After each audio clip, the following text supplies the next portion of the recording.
تفسیر القرآن۔ آج کا سبق سورۃ المؤمنون کا مختصر تعارف۔ سورۃ المؤمنون مکی صورت ہے۔ اس میں 118 آیتیں اور 6 رکوع ہیں۔ اس صورت کے شروع میں اللہ تعالیٰ نے وہ بنیادی صفات ذکر فرمائی ہیں جو مسلمانوں میں پائی جانی چاہیے۔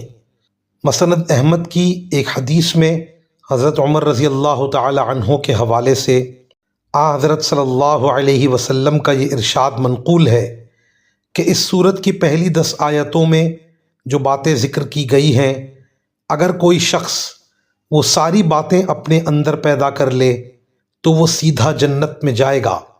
اسی لیے اس صورت کا نام مؤمنون ہے، یعنی وہ صورت جو یہ بیان کرتی ہے کہ مسلمانوں کو کیسا ہونا چاہیے۔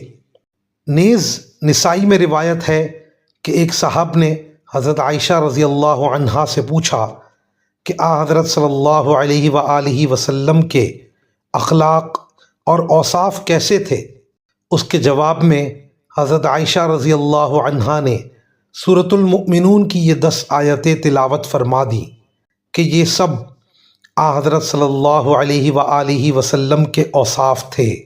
سورت کا بنیادی مقصد انسان کو اس کی اصلیت کی طرف متوجہ کر کے اس بات پر غور و فکر کی دعوت دینا ہے کہ اس کے دنیا میں آنے کا مقصد کیا ہے، اور بالآخر مرنے کے بعد جو زندگی آنی ہے اس میں انسان کا انجام کیا ہوگا۔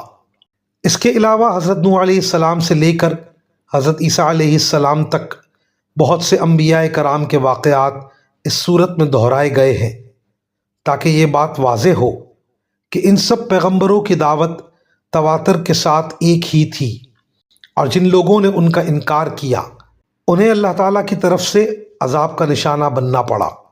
مرنے کے بعد اللہ تعالیٰ انسانوں کو دوبارہ زندہ کر کے ان کی نیکیوں اور برائیوں کا حساب لیں گے، اور ہر انسان کو اپنے عقیدے اور عمل کے اعتبار سے جزا و سزا کا سامنا کرنا پڑے گا۔ اس عقیدے کو کائنات میں پھیلی ہوئی قدرت خداوندی کی نشانیوں کی طرف متوجہ کر کے ثابت کیا گیا ہے۔ وآخر دعوانا ان الحمد للہ رب العالمین۔